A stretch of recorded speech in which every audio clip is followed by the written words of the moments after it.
Good evening সবাইকে। আজকে আমাদের ফুল মুন লেকচার। আজকে আমাদের লেকচারের টপিক হচ্ছে রানওয়ে স্টার। এই রানওয়ে স্টার নিয়ে আজকে আমাদের লেকচারটি দেবেন শ্রী শিবাশিস সরকার। তো আমি তাকে অনুরোধ করব যে তিনি লেকচারটা স্টার্ট করবেন।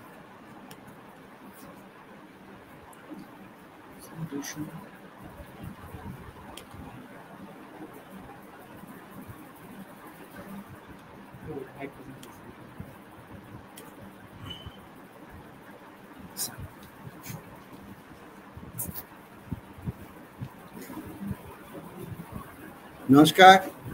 আজকে আমাদের বক্তব্য একটা হবে, সেটা হচ্ছে রান অ্যাওয়ে স্টার্স, মানে বাংলায় বললে বলা যায় দলছুট তারা কিংবা পলাতক তারা।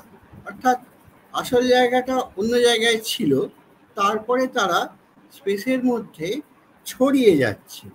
এই রকম কিছু তারা আছে, বেশ কিছু তারা আছে যাদেরকে আমরা ইংরেজিতে বলা হয় রানওয়ে স্টার। তো রানওয়ে স্টারগুলো দেখা যায় যে অত্যন্ত ভেলোসিটি তাদের প্রচুর বেশি এবং খুব মাসিভ, বড় বড় তারা। এবং তারা অ্যাকচুয়ালি প্রথমে শুরু করেছিল হয়তো একটা সেম ক্লাউড থেকে, একই জায়গার থেকে, একটা ক্লাউড থেকে তারাগুলো জন্ম হয়েছিল। তারপরে তারা বিভিন্ন কারণে বা একই কারণে স্পেসের মধ্যে ছড়িয়ে যাচ্ছে, বিভিন্ন ডাইরেকশনে ছড়িয়ে যাচ্ছে। যেমন ধরা যাক যে একটা যদি বোমা ফাটে, তাহলে বিভিন্ন পাথরের টুকরোগুলো বা বোমার ভেতরের যে ওইগুলো স্প্লিন্টারগুলো, সেগুলো যেরকম চারদিকে ছড়িয়ে পড়ে, হ্যাঁ, প্রচুর ওই নিয়ে, সেই রকম সেই রকম চারদিকে মানে ছড়িয়ে পড়া এই তারাগুলো চারদিকে ছড়িয়ে পড়ছে। তো ফর্মাল ডেফিনেশনে বলা হয় যে রানওয়ে স্টার্স আর stars that move exceptionally fast. মানে নর্মাল এদের গতিবিধিটা মানে এক্সেপশনালি বিশাল। মোটামুটিভাবে বলা যায় যে 35 মাইল প্রতি সেকেন্ডে, তার থেকে বেশি হয় এদের মোশনটা, গতিটা। আর ডিফারেন্ট ডাইরেকশনে, যেটা আর কি অন্যান্য যে তারাগুলো আছে সেই গ্যালাক্সিতে বা তার চারদিকে, তাদের যা গতি যেদিকে যায়, যেমন যায়, এরা কিন্তু তেমন নয়। এরা ওই রেসপেক্টে অন্যদিকে আলাদা করে ডাইরেকশনই তাদেরকে পাওয়া যায়, ডাইরেকশনে যাচ্ছে সেরকম পাওয়া যায়। তো ওই জন্য বলা হয় and often in a direction different from the expected motion of stars within a star cluster or galaxy. ওই গ্যালাক্সির ভেতরে বাকি যে তারাগুলো আছে, সেই তারাগুলোর মোশনটা যেমন, বা ওইখানের কাছাকাছি যে তারাগুলো আছে তাদের মোশনগুলো যেমন, এই রানওয়ে স্টারগুলোকে দেখা যাচ্ছে পার্টিকুলারলি সেই মোশনগুলো ওই রকম নয়। সেই জন্য এগুলোকে ডিফাইন করা হয় যে, বা ডেসক্রাইব করা হয় রানওয়ে স্টার বলে।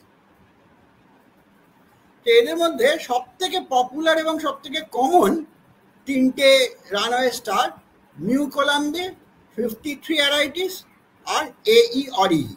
এই অরিগি মানে এই কলাম্বিয়া বা কলাম্বাস বা এরিস আর অরিগা, এরা তিনটে হচ্ছে আকাশের কনস্টেলেশন, এমনটা আমরা জানি।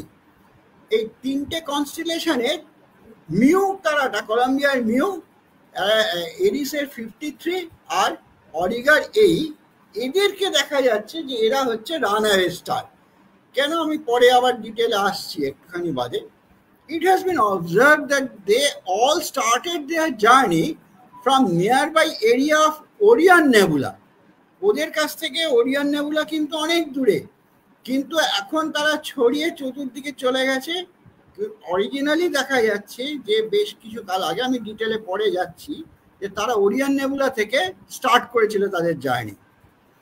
আর এবার এইখানের জন্য মানে রানওয়ে স্টার কি করে হলো, ওইখান থেকে অরিজিনেট করে কি করে অত দূরে স্পেসে চলে যাচ্ছে, সেই জন্য ঠিক খুব কম করে হলো দুটো মোশন, স্টারের দু ধরনের মোশনকে জানবার দরকার লাগে।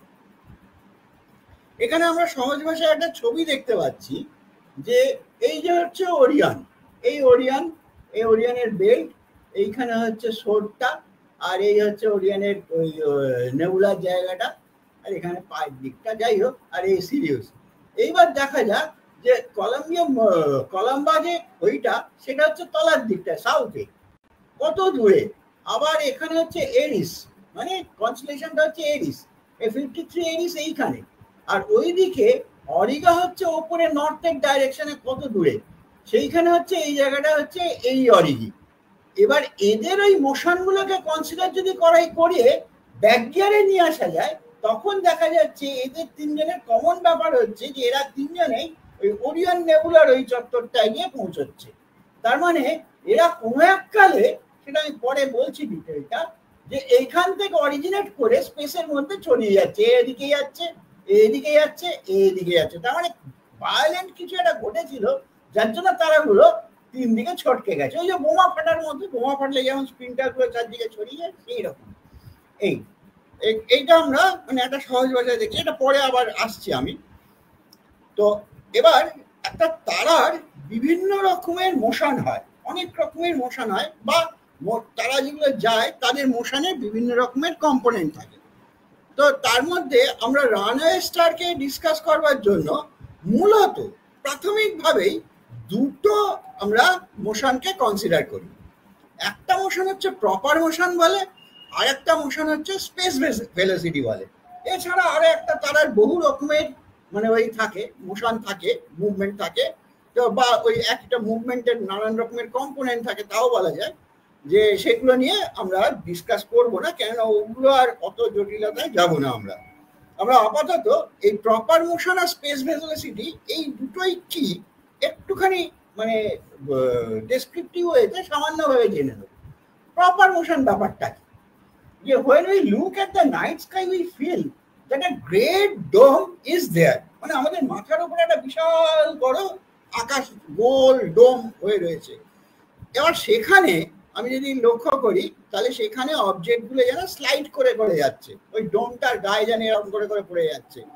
এটা বুঝবার জন্য একটা সহজ ভাষায় খুব মানে মানে অ্যালিগরি দিয়ে বলা যায় রূপক ভাবে, যে আমি ধরুন একটা ছাতা নিয়ে দাঁড়িয়ে আছি, তো ছাতার গায়ে একটা জলের ফোঁটা পড়লো, পরে কি হলো, ছাতার গায়ে দিয়ে বেয়ে পাশে চলে গেল আস্তে আস্তে। আমাদেরও ওই ডোমটা যেন একটা সেই ছাতার মতো।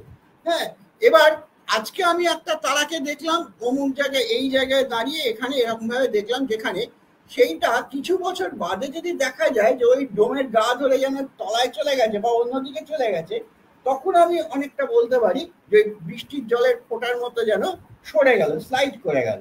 এই স্লাইডটা যখন বুঝতে পারা যাচ্ছে তখন আমরা সেটাকে বলি যে প্রপার মোশন। এবার প্রপার মোশনটাকে আরেকটু ভাবে মানে এটা রূপক ভাবে বোঝানো আর কি। Normally stars do not change there position on that surface. এই যে যেখানে আমরা মানে তারাগুলোকে দেখতে পাই, নর্মাল কোর্সে কি হয়, সে তারাগুলোকে সেখানেই আমি ফিক্স দেখবো। বছরে যখন যেখানে দাঁড়িয়ে যেভাবে দেখলাম, ইয়ার্স আফটার ইয়ার্স আমি সেখানে সেইভাবেই দেখবো, কখনো তাদের চেঞ্জ দেখবো না। কিন্তু কিছু কিছু তারা আছে, তারাকে খুঁজে বার করে দেখা গেছে যে ওভার দ্য ইয়ার্স, হ্যাঁ, বেশ কিছু বছর ধরে যদি দেখা যায়, তখন দেখা যায় যে তাদের ওই হচ্ছে movement হচ্ছে। Normally stars do not change their position on that surface.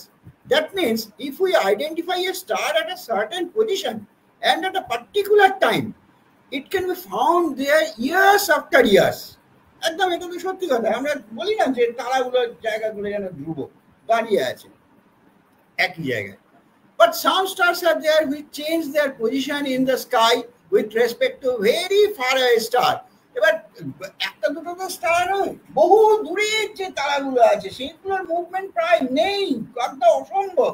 তাদেরকে আমরা যত দূরে দেখি না কেন, তত দূরেই দেখি, মানে বহু বহু দূরে দেখলে পরে আমরা দেখতে পাই তারাগুলো যেন এইরকম ভাবে দাঁড়িয়েই আছে।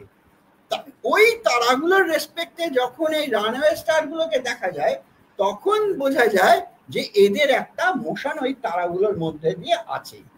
হ্যাঁ, সেইটাই বলা হচ্ছে যে with respect to a very far away stars, though their apparent displacement is very small, only a few seconds or less in several years, astronomers can measure this angular displacement. Obviously আমরা যখন তারাটাকে এখানে দেখলাম, এখানে হয়তো 48 সালে দেখেছি, এখানে দেখা গেলে ফটোগ্রাফিতে প্লেটে এখানে আছে, আর তারপরে আবার 60 সালে গিয়ে দেখা গেল এখানে আছে, তার মানে এই যে অ্যাঙ্গেলটা তৈরি হচ্ছে সেই অ্যাঙ্গুলার ডিসপ্লেসমেন্টটাকে মেজার করা যায়। This is called proper motion of a star. Proper মোশনটা বললে আমরা ওইটাই মিন করতে চাই। For example say Barnard star in Ophiuchus, Ophiuchus যে মানে কনস্টেলেশনটা আছে তারামণ্ডলটা, সেখানে বার্নার্ড স্টারটা খুব বিখ্যাত। তার প্রপার মোশন হচ্ছে 10.29 সেকেন্ড অ্যানুয়ালি। তার মানে কি দাঁড়ালো না, আজকে এইবার এই ছবিটাতে দেখা যাক, এইটা আমি বার্নহামের স্টার অ্যাটলাস থেকে নিয়েছি।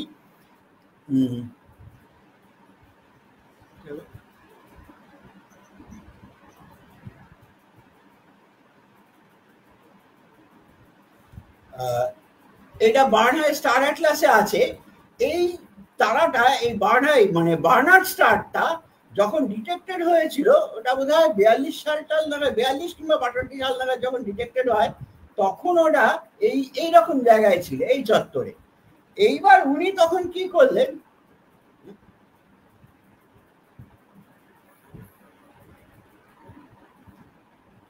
উনি তখন বহু পুরোনো আমলের মানে ওই অবজারভেটরি পুরোনো আমলের যেসব ফটোগ্রাফিক প্লেট গুলো ছিল, সেইখান থেকে এই তারাটার মোশনটাকে ওই করতে চেষ্টা করলেন, দেখতে শুরু করলেন। দেখলেন প্লট করে করে করে করে গিয়ে দেখলেন যে তারাটা উনি 1880 সালে এইখানে ছিল, ওই আকাশেই সেই ফিক্স জায়গার থেকেই দেখে দেখে দেখে দেখে দেখে দেখে দেখা গেল এরকম পাত্তা ধরে তারাটা চলেছে এগিয়ে।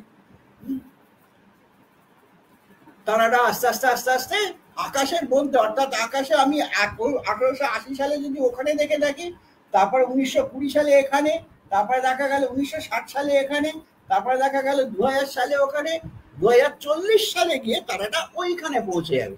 অর্থাৎ অ্যাপারেন্ট মোশন, আমরা পৃথিবী থেকে এটা কিন্তু অ্যাপারেন্ট মোশন আমরা দেখতে পাচ্ছি তারাটা। এই তারাটা খুব ফেমাস তারা, বার্নার্ড স্টার। এই প্রপার মোশনের হাইয়েস্ট প্রপার মোশন, আমাদের এন্টার স্কাইতে হাইয়েস্ট প্রপার মোশন হচ্ছে এই বার্নার্ড স্টারে। ওই জন্য বার্নার্ড স্টারটা সবাই খুব মানে মানে ইজিলি মনে রাখে আর কি, যে প্রপার মোশন বা apparent motion, annual apparent motion সব থেকে বেশি কার না এই বার্নার্ড স্টারে। হ্যাঁ, এটা অফিউচার্সে আছে এইটা। তো এই প্রপার মোশনটাকে কিন্তু যখন আমরা রানওয়ে স্টারটাকে দেখি, তখন ওই রানওয়ে স্টারে প্রপার মোশনটা কিন্তু খুব ভাইটাল রোল প্লে করে। যে একটা তারা সে মানে রানওয়ে কিনা বোঝবার জন্য তার অ্যাপারেন্ট মোশনটা খুব দরকার হয়, কেন তার তো হাই স্পিড, সে তার মানে স্পেসে আমরা যখন দেখবো সেটাও তার মানে অ্যাপারেন্ট মোশন থাকবে, তার একটা অনেক বেশি থাকবে অন্য তারার তুলনায়, মানে পিছনের দিকের ব্যাকগ্রাউন্ডের অন্য তারার তুলনায়। ওই জন্য এই প্রপার মোশন বললে আমরা রানওয়ে স্টারের প্রপার মোশনটা খুব দরকার লাগে ওই কারণে। আর এরপরে আরেকটা বলা হয়েছে, সেটা হচ্ছে যে আমরা দুটো বলেছিলাম, একটা হচ্ছে স্পেস ভেলোসিটি, একটা প্রপার মোশন, আর একটা স্পেস ভেলোসিটি। তাহলে প্রপার মোশন ব্যাপারটা বুঝতে পেরেছি, যে সিম্পল আমরা আজকে যেখানে দেখলাম ডোমের গায়ে মানে আকাশে, এবার বেশ কিছু বছর বাদে তাদের প্রচন্ড ভেলোসিটির জন্য কিছু বছর বাদে অন্য আরেকটা জায়গায় দেখবো। এইটাকে আমরা এই যে দেখছি, আমাদের এই অ্যাঙ্গেলটা এইখানে ছিল আর এখানে সরলো, এই অ্যাঙ্গেলের ডিস্টেন্সটা, এটাকে আমরা বলবো যে অ্যাপারেন্ট মোশন বা প্রপার মোশন। আর নেক্সট হচ্ছে স্পেস ভেলোসিটি। স্পেস ভেলোসিটিটা কি দেখা যাক। Let us presume we are sitting in a room, isn't it? We are sitting in a room. এই যে ঘরটার মধ্যে ধরা যাক একটা মশা এলো, মশাটা এরকম ভাবে চা করে ঘুরে এসে আমাকে কামড়াতে আসছে। তার মানে কি, যে ও একটা 3D ট্র্যাককে ফলো করছে। হ্যাঁ, এই যে 3D ট্র্যাকটা ফলো করছে, 3D ট্র্যাক মানেটা কি না, দৈর্ঘ্য আছে, প্রস্থ আছে, উচ্চতা আছে। সে যখনই ওই রকম জায়গার থেকে ঘুরে এরকম ভাবে এসে আর আমাকে এসে কামড়াচ্ছে গালের মধ্যে, হ্যাঁ, তারপরে আমি কি করছি, আমি একটা থাপড় কষাতে চেষ্টা করছি নিজেরই গালে। তাহলে তখন এই যে আমরা কি 3D মোশনটা তৈরি করছি হাতে, তেমনি মশাটাও একটা 3D মোশন তৈরি করছে। তাহলে এই যে 3D-তে যে মোশনটা তৈরি হচ্ছে, এই স্টারগুলোরও যখন স্পেসের মধ্যে যে মোশনটা তৈরি করছে, অর্থাৎ with respect to very very far away stars বা গ্যালাকটিক ইকুয়েটার বা গ্যালাকটিক পোলের যে ডিস্টেন্সটা, সেই সব রেসপেক্টে যখন আমরা মানে বড় একটা বিশাল বড় অ্যাক্সিসের রেসপেক্টে, মানে অ্যাক্সেস সিস্টেমের রেসপেক্টে আমরা যখন দেখছি যে তারও তখন ওই 3D মোশনই হচ্ছে, স্টারটার একদম একই রকম 3D মোশন হচ্ছে। সেই 3D মোশনটাকে আমরা বলছি space velocity. Space velocity of a star. তাহলে এখানে এবার কি লেখে, let us presume we are sitting in a room. If a mosquito moves in the room, it is continuously changing 3D track that can be easily identified. আমরা অঙ্ক কুশলটা বার করেই দিতে পারি মশাটা এখান থেকে ওখান থেকে কোথায় গেল। Like the mosquito, stars also move in space. Of course, tracking down the motion of a star in space is not so easy a task, but astronomers can measure the velocity of a star in space. পরিষ্কার, আমরা মানে অ্যাস্ট্রোনমাররা নানান রকম যন্ত্র দিয়ে, spectroscopy দিয়ে, ওই দিয়ে নানান রকম ভাবে এইটাকে স্পেস ভেলোসিটিটাকে হিসেব করতে পারি। That velocity of a star is called space velocity. অর্থাৎ স্পেসের মধ্যে একটা তারার যে মোশনটার যে ভেলোসিটিটা দাঁড়াচ্ছে সেইটাকেই আমরা সহজ ভাষায় বলবো স্পেস ভেলোসিটি। আর এই দুটো ভেলোসিটিকে কম্বাইন করেই একটা তারা সেটা রানওয়ে কি রানওয়ে নয় এই জিনিসটাকে হিসেব করা হয়, যার জন্য এই দুটো মোশনকে খুব দরকার লাগে। যদিও একটা তারার আরো বহু রকমের মোশন থাকে, তার ইন্টারগ্যালাকটিক মোশন আছে, তার মানে রেডিয়াল মোশন বলা হয়, তার ট্রান্সভার্স মোশন বলা হয়, এরকম নানান রকম, সেগুলোর জটিলতা আমরা যাব না। With the help of these two main movements of a star, a runaway star can be identified. অঙ্ক কোষে, পরিষ্কার অঙ্ক কোষে, বেশ একটু জটিলই অঙ্ক কোষে বলে দেওয়া যায় যে এটা runaway star. We have already mentioned 3 stars, Mu Columbi, 53 Arietis R AE Aurigae। এই তিনটে স্টারকে আমরা বলেছি। ভেরি ফেমাস স্টার বেটেলগিউস, মানে আদ্রা। এই বেটেলগিউস মানে ওই আমাদের ওরিয়নের যে মেন আলফাটা, আদ্রা, এই আদ্রাটাও কিন্তু মজা হচ্ছে একটা রানওয়ে স্টার। এবার আদ্রাটাও কিন্তু অরিজিনেট করেছে। Alpha Orionis is also a runaway star. It also started journey from Orion nebula region. ওই ওরিয়ন নেবুলাটা যেখানে আছে ওইখান থেকে কোনো না কোনো সময় ওই ও স্টার্ট করেছিল। ঠিক আছে, এই যে এই হচ্ছে আমাদের বেটেলগিউস। এই বেটেলগিউসও কিন্তু এইখান থেকেই কোনো না কোনো সময় স্টার্ট করেছিল। ঠিক আছে, তাহলে এই অরিগি একদিকে যাচ্ছে, A53 Arietis আরেকদিকে যাচ্ছে, আর মিউ কলম্বি সাউথে যাচ্ছে। আর এদেরকে মানে ওই মোশনগুলোকে কনসিডার করে যখন হিসেব করে বাড়িয়ে দেওয়া হলো তখন দেখা গেল তারা এইখানেই ওই করেছে। এটা মোটামুটি 5 মিলিয়ন ইয়ার্স বলছি, আবার পরে আসছি। এবার দেখা যাক এদের অ্যানুয়াল প্রপার মোশন কত। যে এই অরিগি হচ্ছে 0.03 সেকেন্ড। আর স্পেস ভেলোসিটি চিন্তা করুন, 80 মাইলস পার সেকেন্ড অ্যাপ্রক্সিমেটলি, প্রায় 80, ওর কিছু কিছু জায়গায় 78ও বলেছে। আবার 53 Arietis বলছে 0.025 সেকেন্ড। আর এটা কত অ্যানুয়ালি, এটা কিন্তু অ্যানুয়াল প্রপার মোশন, মানে বছরে এতটা করে এত সেকেন্ড সরে যায়, মানে 1 সেকেন্ড অ্যাঙ্গেলের 0.025 পার্ট সরে যাচ্ছে। আর এদের স্পেস ভেলোসিটি হচ্ছে 35 Miles per second, 35 Miles per second 53 Arietis।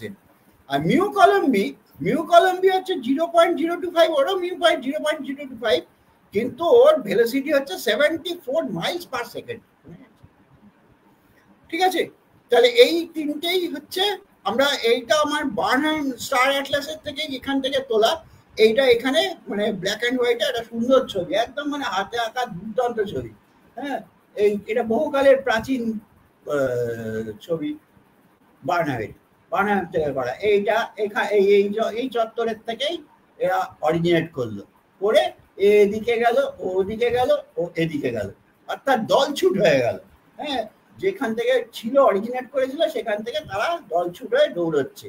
এই বেটেলগিউসও কিন্তু এদেরই দলে পড়ে, কিন্তু এদের মতো অত এইরকম নয়। বেটেলগিউসকেও দেখা গেছে যে এও হচ্ছে এই চত্বর থেকেই বেরিয়ে এসেছিল কোনো না কোনো সময়। আচ্ছা, how do they receive such tremendous velocity? এই যে প্রচন্ড ভেলোসিটি একটা পাচ্ছে, 75 miles 80 miles per second, space velocity, এত ভেলোসিটি কি করে পেল? তো বলছে যে প্রথমের দিকে এদেরকে ধরা হয়েছিল যে দুটো তারাই মানে তৈরি হওয়ার পরে ডিউ টু গ্র্যাভিটেশনাল অ্যাট্রাকশন দুদিকে এসছে, এসে তারপরে কোলাইড না করে এইরকম ভাবে স্লিং এফেক্ট হয়েছে, হয়ে এরকম ভাবে পাক্ষে প্রচন্ড ভেলোসিটিটাকে বাড়িয়ে নিয়ে দুজন দুদিকে ছটকে গেছে, বা তিনজন তিন দিকে ছটকে গেছে, বা মানে একজন বেশি চলে গেছে, একজন হয়তো কম চলে গিয়ে আসতে হয়ে গেছে। হ্যাঁ, এইরকম ভাবে মোমেন্টামটা ডিস্ট্রিবিউটেড হয়েছে। কিন্তু পরে দেখা গেছে যে এটা সম্ভব না, অঙ্ক কষে দেখা গেছে যে এটা সম্ভব না। কিন্তু একদম রিসেন্ট কালে আবার দেখছি কিছু কিছু জায়গায় এই কথাটাই একটু ঘুরিয়ে অন্যরকম ভাবে বলছে, মানে মাল্টিপল স্টার সিস্টেমের ক্ষেত্রে এই কথাটাই বলছে, আবার কিন্তু একটু অন্যরকম ভাবে বলছে। যাই হোক, কিন্তু মানে নর্মাল কোর্সে এটা হয়নি। এইবার বলছে various other studies and mathematical calculations refuted this theory. এইবার বলছে sometimes two or more stars after formation in the same cloud become gravitationally bound and starts encircling in a very complicated manner. They are called multiple star system. মানে একটা ক্লাউডের মধ্যে তারাগুলো তৈরি হয়েছে, হওয়ার পরে কি হয়েছে যে এরা গ্র্যাভিটেশনালি বাউন্ড হয়ে গেছে। যখন তারাগুলো তৈরি হয়ে যাওয়ার পরে গ্র্যাভিটেশনাল অ্যাট্রাকশনে বাউন্ড হয়ে গিয়ে খুব কমপ্লিকেটেড সিস্টেমে তৈরি হয়। এই কমপ্লিকেসিটা মানে মারাত্মক রকমের কমপ্লিকেসি। এটা নিয়ে একটা খুব ভালো থিওরেম হচ্ছে ল্যাগ্রাঞ্জের থিওরেম বলে, মানে থ্রি বডি প্রবলেম, তারপরে হচ্ছে এন বডি প্রবলেম, খুব কমপ্লিকেটেড অঙ্ক, খুব কমপ্লিকেটেড। মানে ল্যাগ্রাঞ্জ আজ থেকে ধরো 300, 200, 250, 300 বছর আগে উনি এই ব্যাপারটাকে নিয়ে মানে এই টু বডি প্রবলেম নিয়ে বা three body problem, N body problem নিয়ে ডিসকাস করে গেছিলেন। এই মাল্টিপল স্টার সিস্টেমের ক্ষেত্রে দেখা যাচ্ছে যে তারাগুলো তখন মানে দূরে দূরে আছে ঠিকই, কিন্তু তাদের নিজেদের মধ্যে একটা অ্যাট্রাকশন, গ্র্যাভিটেশনালি অ্যাট্রাকশন আছে, গ্র্যাভিটেশনালি bound they are gravitationally bound. At some point of time, one of the stars become supernova and explode vigorously. এইবার এইখানে তখন কি হচ্ছে যে ওই গ্যাস সিস্টেম বা ওই কোনো একটা তারার কাছে দিকে দেখা যাচ্ছে গ্যাসটা বা তার মেটেরিয়ালটা এর গায়ে এসে, একটা তারার গায়ে এসে জমতে থাকছে, জমতে জমতে বিভৎসভাবে জমলো, তারপরে আলটিমেটলি এক্সপ্লোড করলো। এই যে জিনিসটা, এই সুপারনোভার যে এক্সপ্লোশনটা, সেটা মানে মারাত্মক অস্বাভাবিক একটা এক্সপ্লোশন। মানে একটা তারা যখন সুপারনোভা হয় তখন এই একটা তারার আলো এন্টার একটা গোটা গ্যালাক্সিকে আলোকিত করে তুলতে পারে। অর্থাৎ এমনিতে হয়তো গ্যালাক্সিটা মানে গ্যালাক্সিতে লক্ষ লক্ষ কোটি কোটি তারা আছে একটা গ্যালাক্সিতে, কিন্তু সুপারনোভা এক্সপ্লোশন যখন হয় তখন দেখা যায় যে ওই একটা সুপারনোভা এক্সপ্লোশনেই মানে তার এনার্জি এত মারাত্মক বেরোয় যে সেই একটা এনার্জিতেই এন্টার গ্যালাক্সিটা আলোকিত হয়ে আমাদের কাছে ধরা যায়। এইরকম সাংঘাতিক হচ্ছে সুপারনোভা এক্সপ্লোশন। তো যখন ওই রকম একটা কমপ্লিকেটেড ওই মাল্টিপল স্টার সিস্টেমের মধ্যে একটা তারা যদি সুপারনোভা হয়ে যায় তখন কি হয়, ও তো সাডেন বার্স্ট করছে, বিভৎস হয়ে মানে মানে মানে জোরে বার্স্ট করলো, সুপারনোভা হলো, মানে বার্স্ট করলো বাইরের দিকে তো বটেই, আরেকটা কথা ব্যবহার করা সেটা হচ্ছে ইমপ্লোশন।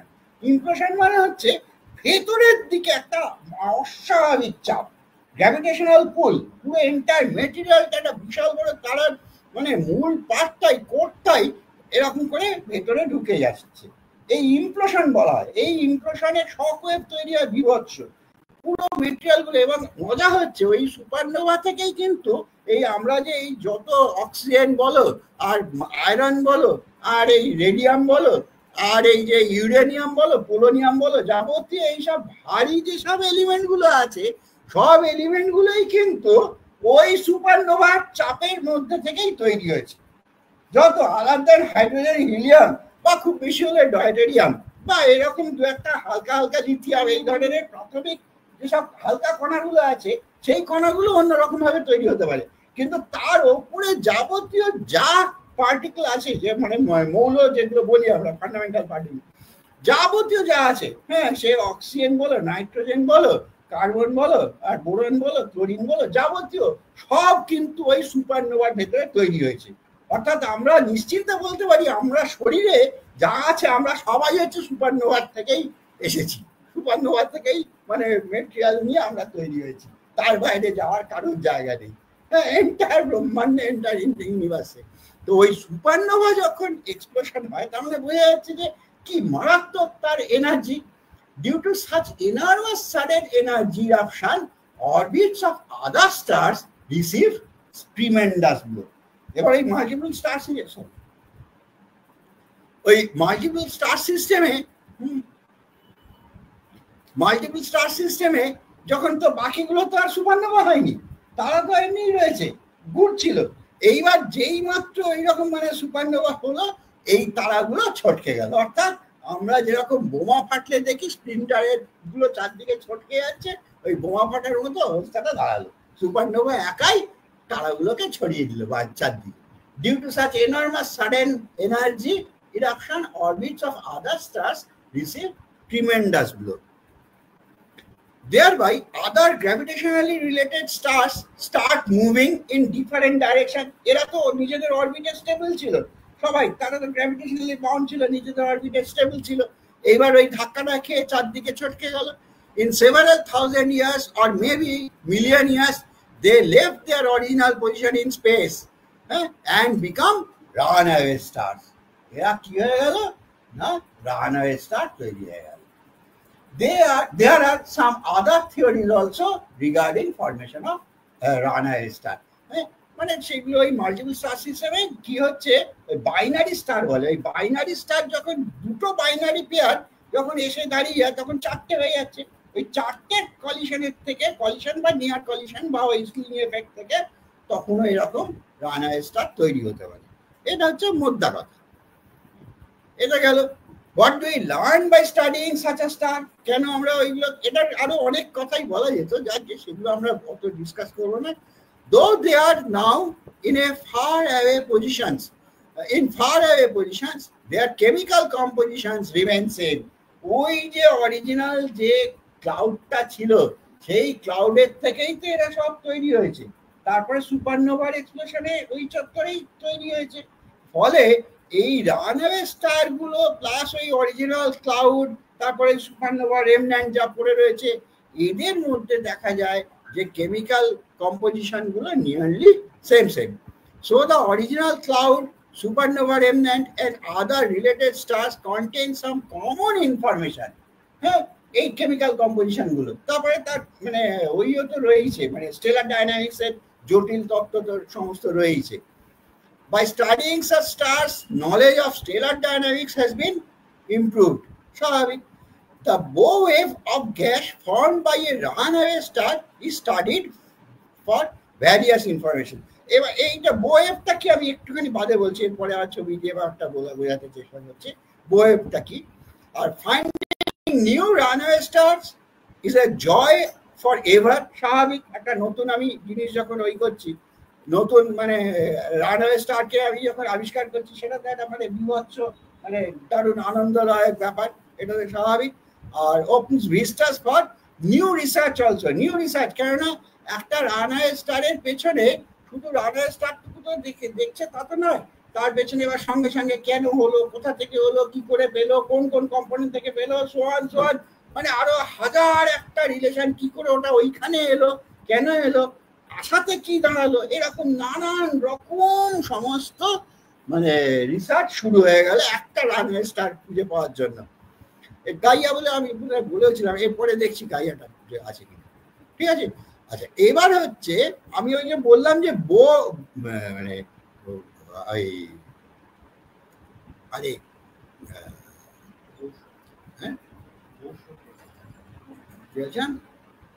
হ্যাঁ এই যে বো ওয়েভ, এই বো ওয়েভ ব্যাপারটা কিরকম, বো ওয়েভ ব্যাপারটাকে বোঝার জন্য একটুখানি হ্যাঁ, এবার বো ওয়েভের একটা খুব সুন্দর ছবি দেখি আগে। এই ছবিটা মানে ওই ডিসেম্বর 3, 1997 সালে মানে পিকচার অফ দ্য ডে হয়েছিল রানওয়ে স্টারের। দেখুন এই যে বো ওয়েভটা তৈরি হয়েছে, এই যে বোটা তৈরি হয়েছে, এই যে বোটা তৈরি হয়েছে, কি চমৎকার দেখতে লাগছে। এইখানটায় কিন্তু রানওয়ে স্টারটা আছে। এই রানওয়ে স্টারটা এপাশ থেকে যখন যাচ্ছে তখন কি করছে, এইখানে আসলে ক্লাউডটা ছিল, এই যে ইন্টারস্টেলার গ্যাস ছিল, ইন্টারস্টেলার গ্যাসটা খুব হালকা, খুব কম, প্রায় ধরতেই পারা যায় না, মানে ডেনসিটি ভীষণই কম। কিন্তু যখন এই রানওয়ে স্টারটা তো মাসিভ স্টার, আর সে তো প্রচন্ড ভেলোসিটি নিয়ে যাচ্ছে, সে কি করছে ওই ইন্ডাস্ট্রিয়াল গ্যাসটাকেও তার ওয়েব ফ্রন্টটাকে পুরো চেপে দিচ্ছে এরকম করে, দিয়ে এন্টার ওই চত্বরের যত ইন্ডাস্ট্রিয়াল গ্যাস ছিল সবাই একটা ওয়েব ফ্রন্টের সামনে খাড়া হয়ে যাচ্ছে, একটা ওয়েব ফ্রন্ট তৈরি করে দিচ্ছে, এত সুন্দর। এবং সেই ছবিটাকে এখানে তুলতে পেরেছে। হ্যাঁ, কি করে যে মানে কত অধ্যবসায় যে লেগেছে এই ছবিটা তুলতে, মানে ভাবার বাইরে আর কি, যে ওই অত হালকা একটা ইন্টারস্টেলার গ্যাস, হ্যাঁ, আর এই রানওয়ে স্টারটাকে খুঁজে বার করে সেখান থেকে এই ছবিটা তুলেছে, মানে সত্যিই তাই অসাধারণ কাজ এটা একটা। এল কেপার অ্যান্ড আদার্স, মানে মানে হচ্ছে আমাদের ইউরোপিয়ান স্পেস অবজারভেটরি যেটা, তাদের, হ্যাঁ, ভদ্রলোক মানে সত্যি তুলনাহীন কাজ আর কি। Each day a different image of photograph, এই ফটোগ্রাফের ওইটা দিয়েছে।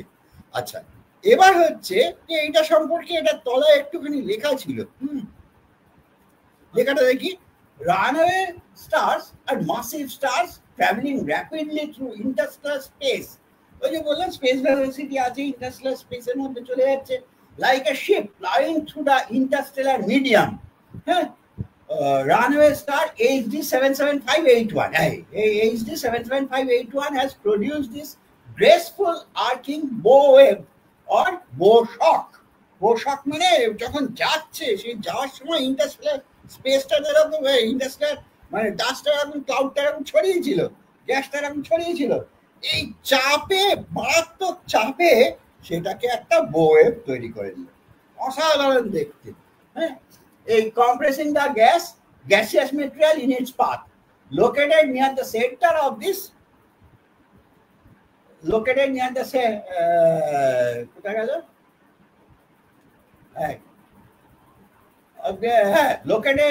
center of this European Southern Observatory photograph.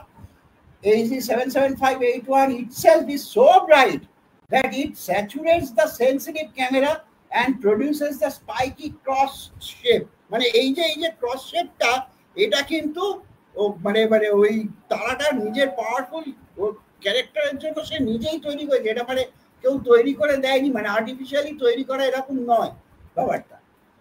R HD 77581 itself is so bright that it saturates the galo spike. আচ্ছা, এটা this star is over 6000 light years away in the constellation Vela, মানে ভেলা constellation যেটা আছে, ভেলার, হ্যাঁ, 6000 light years দূরে। আর এবারে বাকি হচ্ছে, আর আচ্ছা, এটার স্পেস ভেলোসিটি কত? Move at over 50 miles per second, 50 mile প্রতি সেকেন্ডে এর স্পিড এই তারাটা, এই তারাটা। আর এই বোয়েভটা অসাধারণ দেখতে। এবার বোয়েভের আরো 4টে ছবি আমি তুলেছি। বোয়েভের প্রচুর ছবি, এখন তো ইন্টারনেটের যুগে ছবির অভাব নেই।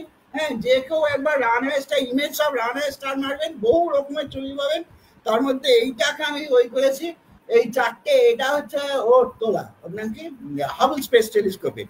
4 runaway stars moving through regions of dense interstellar gas, dense interstellar গ্যাসের মধ্যে দিয়ে চলেছে, আর and creating bright bow waves and trailing tails of glowing gas. এই যে এই এই বোয়েভটার খেলাতে এই ক্লাউডের যে গ্যাসটা, ইন্টারস্টেলার গ্যাসটা, সেও আলোকিত হয়ে উঠেছে। এইগুলো আলোকিত হয়ে রয়েছে। The stars in this NASA Hubble Space Telescope HST images are among 14 young runaway stars spotted by the advanced camera for surveys between October 2005 and July 2006. এর মধ্যে মানে ওই করেছি। এরপরে আরো একটা আছে, সেটা আরো দেখাচ্ছি, সেটা একদম জেমস ওয়েব স্পেস টেলিস্কোপ LHCর ভেতরে এই ধরনের ওই, এবং এটা নিয়ে মানে রানওয়ে স্টার নিয়ে প্রচুর রিসার্চ হচ্ছে, প্রচুর, সমস্ত দিক দিয়ে রানওয়ে স্টার গুলো বহু দিক থেকে মানে অ্যাস্ট্রোনমিতে খুব কাজের। আচ্ছা, গাইয়া স্পেস অবজারভেটরি, এইটার নামটা না করলে মনে হলো যেন মানে ঠিক রানওয়ে স্টার পড়া হবে, মানে জানা হবে, হ্যাঁ, গাইয়ার কথা একদম বলা হবে না, এটা খুব মানে ওই লাগলো, সেই জন্য একটুখানি বলে দিয়েছি যে এই গাইয়া অ্যাকচুয়ালি বহু কাজ করেছে, মানে ইউরোপিয়ান স্পেস অবজারভেটরি একটা স্যাটেলাইট অসাধারণ কাজ করেছে বহু বছর ধরে। এটা বলে টাইমটা দিয়েছে 2013 সাল থেকে, আর জানুয়ারি 2025 অব্দি এটা মানে কাজ করেছে আকাশে, আর এবং বহু রকমের স্টাডি করেছে, মানে এত রকম স্টাডি করে দিয়েছে গেছে, আর এত অ্যাকিউরেট তার মেজারমেন্ট, মানে ভাবার বাইরে, মানে একটু একটু করে দেখলে বা বুঝলে তখন অবাক লাগে যে এরা কি করে এইরকম এত অ্যাকিউরেসিতে গিয়ে এই প্রিসিশন মেটেরিয়াল এরা তৈরি করেছিল, মানে কিভাবে মানে এত অ্যাকিউরেটলি কাজ করলে আলটিমেটলি জানুয়ারি 2025 এটাকে শাট ডাউন করে ওই করে দেওয়া হয়েছে, এখন তো আর কাজই করানো হচ্ছে না। ডিটেক্টেড এরা এই সময়ের মধ্যে 55খানা রানওয়ে স্টার ধরেছে। কোথায় ধরেছে না, লার্জ ম্যাগেলানিক ক্লাউড, এলএমসি। হ্যাঁ, এটা একটা সাধারণলি মানে ওই আমরা এখান থেকে দেখতে পাই না, আমাদের সাউথ ওয়েস্টার্ন স্কাইতে গেলে তখন দেখতে পাওয়া যাবে এলএমসি। এলএমসি হচ্ছে একটা স্যাটেলাইট গ্যালাক্সি। আমাদের যে মিল্কি ওয়ে গ্যালাক্সি, এই মিল্কি ওয়ে গ্যালাক্সির একটা স্যাটেলাইট গ্যালাক্সি হচ্ছে এলএমসি।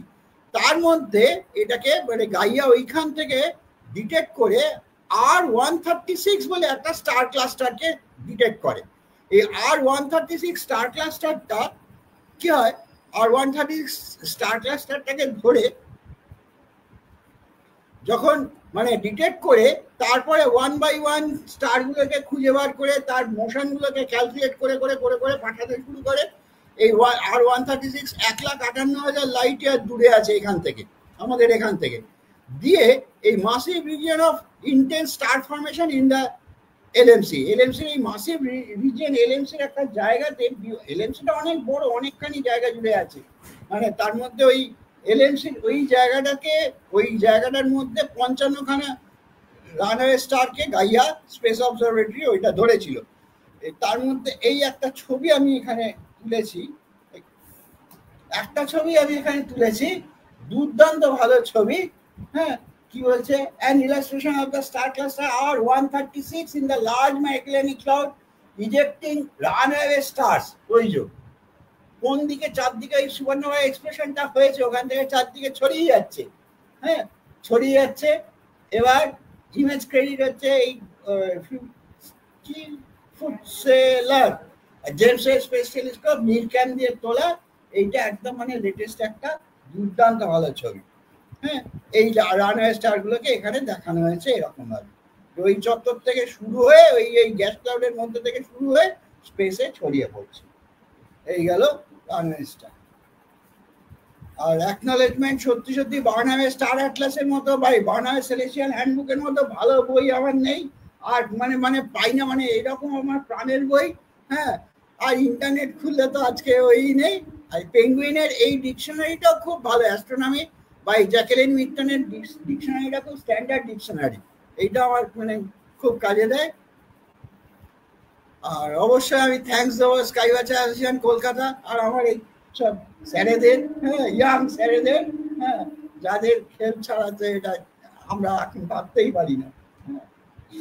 স্কাই ওয়াচার চলছে, তাদেরকে আমি একটা পার্সোনাল থ্যাঙ্কস দেবো যে আমাকে এটা লেকচারটা বলতে দেওয়ার জন্য আর পারমিশনটা দেওয়ার জন্য, এবং অ্যারেঞ্জমেন্ট করে দিয়েছে দীপন পাড়ার ওদিকে সৌভিক, আর ও তো রয়েছে আমাদের শুভদীপ। হ্যাঁ, তো many thanks. Thank you, sir.